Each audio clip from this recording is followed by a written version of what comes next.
for all. We're all here. We're all under oath. So, Mr. Schroeder, let's start with you. Do you charge a bounty? Do you pay employees bounties on carry-on bags to identify them? Well, That's a yes or no.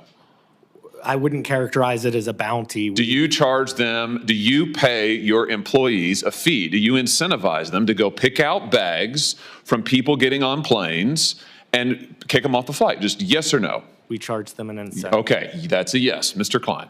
We do not, Senator Hawley. You don't pay your employees to do that? We have previously, sir, but we actually suspended that on September 30th of this year. And now in order to be able to treat all of our guests fairly and equitably, we've actually just put more staff and supervisors out at the gate area, and they're the ones that are still making sure that everyone's treated fairly and equitably, which is the point behind these kinds of programs, but we have removed that program as of September 30th. Oh, interesting. So let's come back to you, though, Mr. Schroeder. So how much have you paid your gate agents to enforce your carry-on bag policy, to pick people out of the line like the chairman's video showed? I mean, you guys do appreciate that flying on your airlines is a disaster, don't you?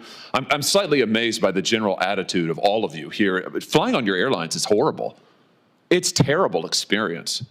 I mean, I say this as a father of 3 young children, but I can't tell you, nobody enjoys flying on your airlines. It's a disaster. You charge people fees that they know nothing about. You harass them to death. I'll never forget, Mr. Johnson, during COVID when an attendant on your airline threatened my wife because our then 5-year-old son, his mask had slipped. This is back when we all had to wear those ridiculous masks. His mask had slipped below his nose. This flight attendant came up to my wife and said, if she didn't keep that mask over his nose at all points on this 4-hour flight, she would personally see that my wife was banned from flying. This has happened over and over to families. It's terrible. It's absolutely terrible. And your attitude here today seems to be, well, devil may care. There's nothing we can do about it. Well, I think we are going to do something about it.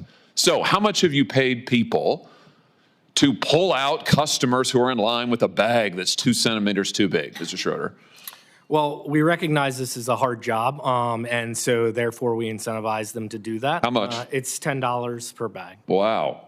$10 per bag. And I think, Mr. Klein, you and Mr. Schroeder, your airlines cumulatively have spent $26 million paying gate agents between 2022 and 2023 to catch passengers whose bags are a little bit too big. $26 million. I mean, if people want to know why it's such a terrible experience to fly, this is news for them today. Your airlines are paying millions of dollars to your employees to harass people who've already paid. They're there in line because they've already paid. It's unbelievable. By the way, let me just ask you this while I have you here. Why is it that you charge different people different fees for carry-on bags? Why is that, Mr. Klein? Why isn't it just a flat fee? Why is it that I might get charged one fee, but my wife might get charged a different fee? Why is that?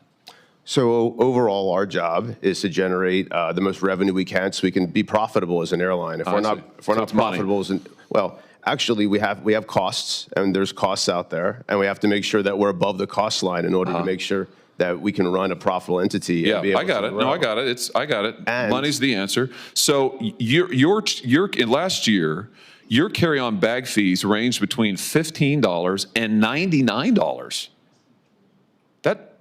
That's extraordinary. One person might pay 15, somebody else might pay 99. How do you determine it? Is it based on personal characteristics? You charge women more? It's never based on personal characteristics. You charge minors more? We do not, sir. What, just people who are suckers? I mean, how do you do it?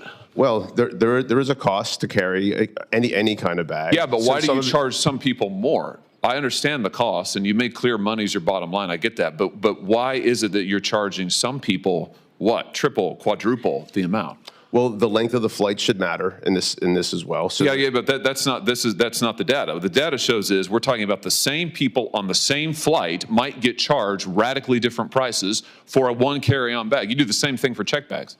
Why is that? Right. So just for the record, the $99 charge has been reduced to $79 as a maximum. And what ends up happening here is we want to make sure that we can get the best price to the best people at the right time. The best people? Who would they be? Sorry, let me rephrase. The right price. Are those the people who, what? I mean, no, explain it to me. I'm interested. Who are the best people? Well, that was the misstatement, sir. What we're trying to do is get the right price at the right time. And what that also means is making sure that if someone's on a flight that's now filling up, and we have a lot of, as we talked about, unbundled pricing. And they get screwed? So like if you have the misfortune of having to book your flight at the end because maybe something's been canceled, then you're going to get screwed? Is that what you're telling me? I'm sure you've heard the news. Airline managers bribing employees to bully passengers. Let's dive into the shocking details. Senator Josh Hawley is taking airline executives to task, exposing their exploitative policies. First up, airlines are incentivizing gate agents to penalize passengers. Some carriers pay staff up to £10 per bag flagged for being slightly oversized. Imagine being harassed over a bag that's just 2 centimeters too big. Outrageous, right? Worse yet, airlines like Mr. Schroeder's spent a staggering £26 million in 2 years rewarding these tactics. Carry-on fees can range from £15 to £99, and it's all thanks to dynamic pricing. Translation: charge as much as you can whenever you can. Hawley pressed executives on why 2 passengers on the same flight might pay wildly different fees. Their excuse? Dynamic pricing. But we all know better. Hawley's message is clear: enough is enough. Passengers deserve clear pricing, fair policies, and respect. The Senate is stepping in, but change also depends on us speaking up. Air travel shouldn't feel like a gamble. Let's keep the pressure on and push for change. Like, share, and subscribe for more eye-opening content. Together we can demand better from the airlines.